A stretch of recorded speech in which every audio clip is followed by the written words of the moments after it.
You see that you got into a relationship and you got into a relationship with a person. The person is big, apparent, obvious. 6 feet. I got into a relationship, it didn't work out, I am hurt. Right. But then why is it that we get into relationships, often into a series of relationships? Is it because those persons are extremely important or attractive, or is it more because we have a tendency to get related? Is it about them or is it about us? And if we have a tendency to quickly get attached or associated with somebody, then we will find some object from somewhere irrespective of the worth of the object. Is that not so? Does it not happen that if you are very hungry, often you end up eating whatsoever is available?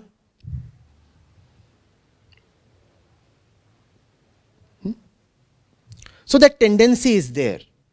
I need. I must have somebody. There must be somebody to walk by my side, to, all those things. And I said, in the case of a person, the result of that tendency is very obvious, very gross. You can see. The result is physical. You know that it is there.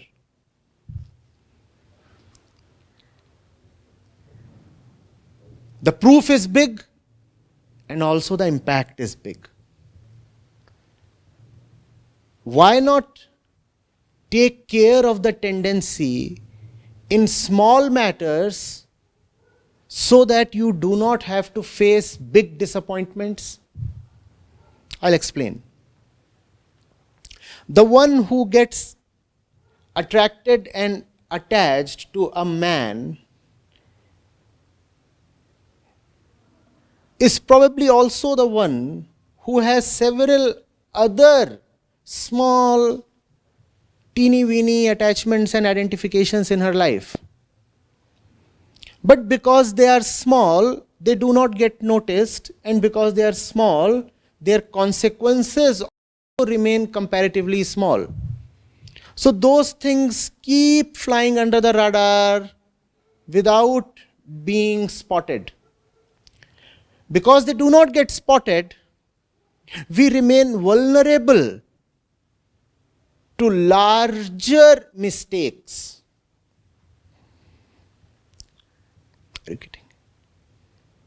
If you cannot live without, let's say, a particular dress, you start feeling jittery and nervous and angry if you cannot get that one particular dress that you so deeply desire. How will you live without a man? But when you cannot find a dress, then it appears all right to go after the dress. It's just a dress that I'm seeking. The same tendency exhibits itself in our relationships as well. When I say relationships, I mean relationships with persons. Therefore, I said to begin with that we need to experiment with our dependencies. If you are dependent even on one small thing, rest assured that that tendency to be dependent will make you dependent upon much larger things and many other things. Some of those things could be men.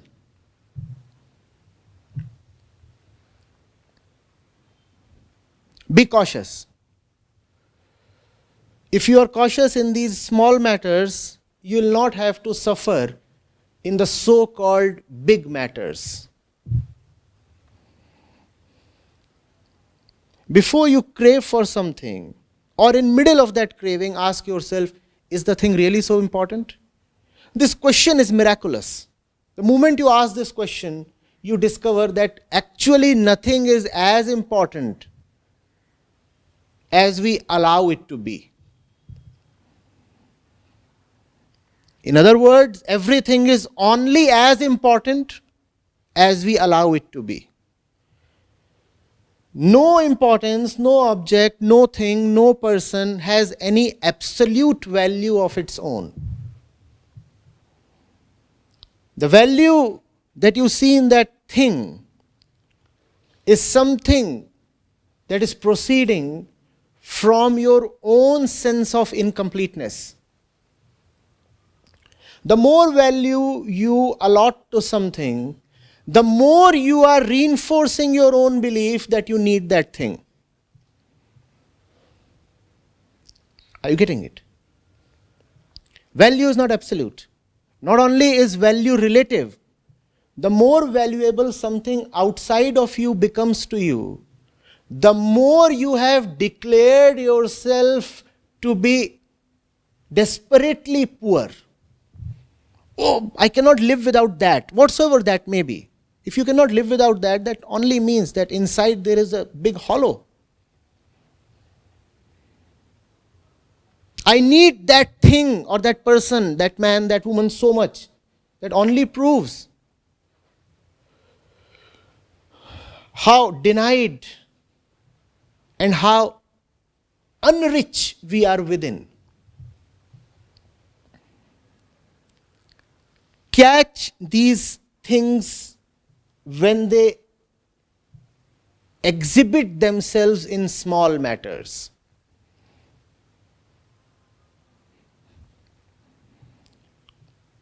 Do not be particular about this or that. Do not say, I wear only red on Fridays. It's silly, but the example I mean.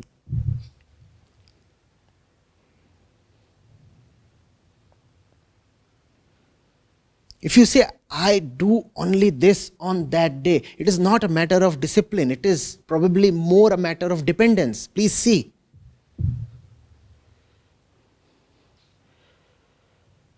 I cannot eat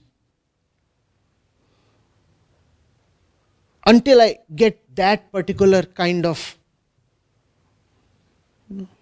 sauce on my bread. If you cannot eat without mustard sauce, probably you will also not sleep without some man. It's far-fetched, but hope you get the drift.